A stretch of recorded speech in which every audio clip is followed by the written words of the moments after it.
मैले अघिल्लो प्रसङ्गमा पनि मूर्ति पूजन या परमात्माको आकृति स्वरूप हुन्छ भन्ने प्रसङ्गमा कुराकानी गरेको थिएँ। फेरि म एकपटक यो प्रसङ्गमा आउन चाहेँ। सुरदासजी, रामकृष्ण परमहंस आदि जस्ता व्यक्तिहरूको पनि यही सहाराबाट चाहिँ आध्यात्मिक यात्रामा उहाँहरू बढ्नु भएको इतिहासमा पाइन्छ। यो विषयमा थप प्रश्न हुन सक्छु, गरिदिनुहुन्थ्यो कि? प्रश्न ये है कि जैसे मूर्ति के विषय में पहले बात हुई या बहुदेववाद के विषय में भी बात हुई, आपने मूर्ति पूजा की खंडनी में बात कही, लेकिन प्रश्न ये है कि जैसे मीराबाई हैं, सूरदास हैं या रामकृष्ण परमहंस हैं, तो इन्होंने मूर्ति पूजा के आधार पर ही अपने लक्ष्य को पाया है और कहीं ना कहीं इनको मानने वाले लोग भी उसका अनुसरण करते हैं। तो इसका क्या समाधान?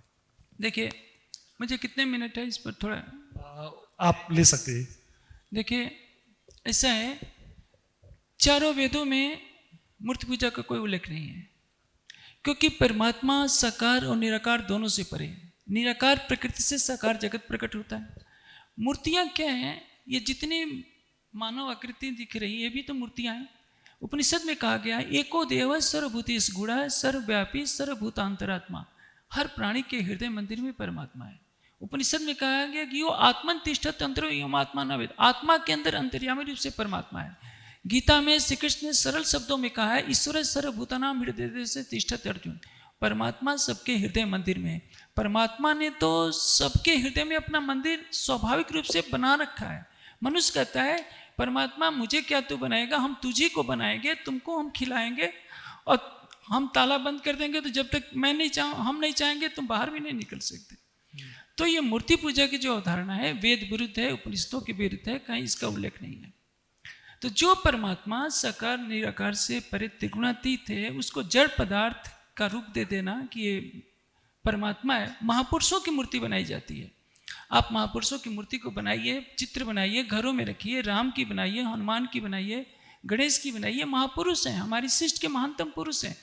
आदर्श के रूप में घरों में रखिए, इनका सम्मान कीजिए। मैं ये नहीं कहता कि अपमान कीजिए, लेकिन भक्ति जो परमात्मा की होती है, जिसको वेद में आदित्य वर्ण तमसा परस्तात् कहा गया है, गायत्री मंत्र में तत्सवितु वरेण्यं भर्गो देवस्य धीमहि कहा गया है, जिसके एक नख के अंदर अनंत सूर्यों का प्रकाश है, उसकी आप मूर्ति कैसे बना सकते हैं?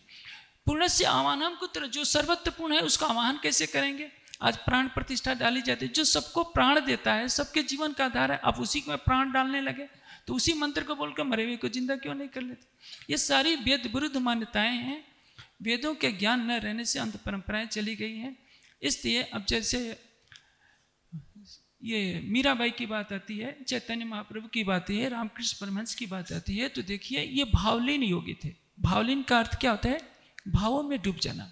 चैतन्य महाप्रभु अपने को राधा का स्वरूप मानते हैं और उसी भाव से कृष्ण के भाव में विह्वल होकर नृत्य गाते हैं, नृत्य करते हैं, गाते हैं। वो भावलीन साधना है। मीराबाई को उनके गुरु जो रविदास जी थे, वो मूर्ति पूजक नहीं थे, वो तो ध्यान करते थे। उन्होंने रविदास जी को गुरु बनाया, लेकिन मीराबाई को यदि प्रेम था तो श्री कृष्ण से प्रेम था। श्री कृष्ण के प्रेम में भाव विह्वल को डूबती है। आप सच्चे हृदय से किसी का भी ध्यान करेंगे, किसी के प्रति प्रेम में डूबेंगे, तो जो कहा जाता है कि मूर्धा ज्योति सीधे दर्शनम, अनुभूति तो होगी। योगेश्वर श्री कृष्ण का जी सृष्टि में कहीं भी होगा, उनको कोई याद करेगा तो दर्शन देगा। हनुमान जी का जी महान योगी है, उनका भी कोई ध्यान करेगा तो उसको दर्शन होगा। लेकिन ये परमात्मा तो नहीं, परमात्मा तो कोई और है। शंकर जी का भी ध्यान कीजिए, शंकर जी की अनुभूति होगी, लेकिन शंकर जी परमात्मा नहीं है, क्योंकि जब सृष्टि नहीं थी तब शंकर जी भी नहीं थे। कैलाश ही नहीं था तो शंकर जी कहाँ से आ गए? अयोध्या नहीं थी तो मर्यादा पुरुषोत्तम राम कहाँ से आ जाएंगे? इसलिए जब न सत आसित न सत आसित, जब सृष्टि नहीं थी, न व्यक्त था न अव्यक्त था, कुछ भी नहीं था, नारायण भी नहीं थे, ये सृष्टि पृथ्वी नहीं थी, तो कोई देवी देवता कहाँ से आ जाता?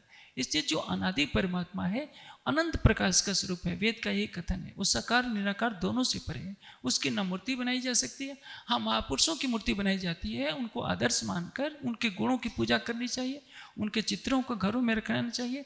लेकिन ये कहना है कि यही साक्षात परमात्मा है, ये गलत है। म यही प्रसङ्गमा आउँछु चाहिँ थोरै लामो हुनसक्छ, मैले त्यसरी नेपालीमा पनि। भगवान गौतम बुद्ध पनि मूर्ति पूजन मान्नुहुन्थेन, तर अहिले भगवान गौतम बुद्धको मूर्ति कसले ठुलो बनाउने भनेर प्रतिस्पर्धा संसारभरि छ बुद्ध मार्गीभित्र।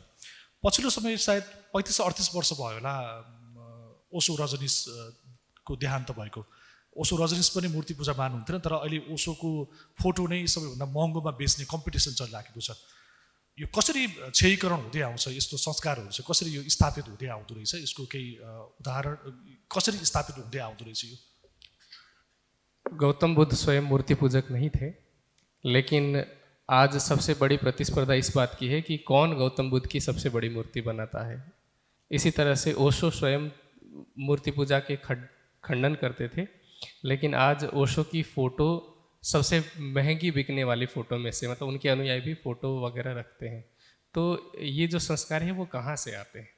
देखिए, बुद्ध परमात्मा है या नहीं इस विषय पर मौन हो जाते थे। उनके मौन होने का कारण यह था कि परमात्मा का ही आधार लेकर जो वेदों के विद्वान थे, उन्होंने वेद के विद्वान नहीं थे, वेदों के मंत्रों को रट रखा था, वे यज्ञों में पशुओं की बलि देते थे, हवन कराते थे। तो बुद्ध ने कहा कि जिस परमात्मा के नाम पर तुम इन निर्दोष पशुओं को मार रहे हो, मैं तुम्हारे परमात्मा को नहीं मानता, तुम्हारे वेद को नहीं मानता। वो मौन हो जाया करते थे, क्योंकि दार्शनिक विवाद में झिकझिक उनको पसंद। एक योगी कहाँ बहस में पड़ता है। परिणाम ये हुआ कि उनके शिष्यों ने कालांतर में ये समझा कि बुद्ध परमात्मा का अस्तित्व नहीं मानते। जैसे एक बार रास्ते में जा रहे थे, सामने से एक व्यक्ति आता है, पूछता है कि भगवान क्या परमात्मा है? कहा कि किसने कहा कि परमात्मा है? परमात्मा नहीं है। थोड़ी देर आगे चले, आनंद सब सुन रहे थे। आगे दूसरा व्यक्ति मिला, कहा कि परमात्मा तो नहीं है। बुद्ध कहते किसने कहा कि परमात्मा नहीं? परमात्मा तो है। आनंद ने कहा कि भगवान एक से तो आपने कह दिया कि परमात्मा नहीं है, एक से कहा कि परमात्मा है, तो इसका क्या कारण है? कहते हैं कि देखो, मैं किसी भी व्यक्ति को बाद में नहीं डालना चाहता कि किसी मत में टले। मैं चाहता हूँ कि उस समाधिस्थ अवस्था को प्राप्त करे और परम सत्य को साक्षात देखे। इसीलिए उन्होंने अपनी पद्धति का नाम रखा विपस्सना। विपस्सना करते होता है विशेष ज्ञान दृष्टि से देखना, जहाँ बुद्धि की पहुँच समाप्त हो जाए, आत्मचक्षु से सत्य को देखा जाए। परिणाम क्या होता है? बुद्ध के देह त्याग के बाद उन्होंने अनुयायियों ने एक आदर्श तो चाहिए, तो उन्होंने बुद्ध की मूर्ति बना दी। ओशो के अनुयायियों ने भी यही किया। अब ओशो ने चालाकी की, उन्होंने परमात्मा को ऊर्जा नाम दे दिया। आजकल एक फैशन चल गया है कि साकार निराकार के पर्दे में न पड़ो, शून्य ध्यान चला दो और ऊर्जा, परमात्मा क्या? एक ऊर्जा। ये रजनीश ने चतुराई से अपनी एक नई फिलॉसफी लागू कर दी। परिणाम यह हुआ कि उनके अनुयायियों में अधिकतर भौतिकवादी थे, और उनका इतिहास आप जानते ही हैं, किन कारणों से उनको भारतवर्ष छोड़ना पड़ा, अमेरिका गए। तो जो विकृति उनके मैनेजर, जो उनकी जो सचिव थे, उन्होंने जो विकृति फैलाई कि भोग से ही समाधि यदि होना होता, तृष्णाओं के भोग से यदि शांति मिलती है तो दुनिया पहले कर ली होती। लखनऊ के नवाब जो सारे अय्यासी में डूबे थे, उनको पहले समाधि मिल जाती। तो रजनीश का सिद्धांत मिथ्या था, उनके साथ बहुत पैसे वाले लोग जुड़े थे, तो अपनी मिथ्या विचारधारा को पुष्ट करने उन्हें रजनीश को आदर्श माना, उनकी मूर्ति बनानी शुरू कर दी। यही से जब कोई पथ प्रदर्शक नहीं होता, तो जो प्रारंभिक पथ प्रदर्शक होता है उसी को परमात्मा का दर्जा देकर मूर्ति बनाना शुरू कर देते हैं।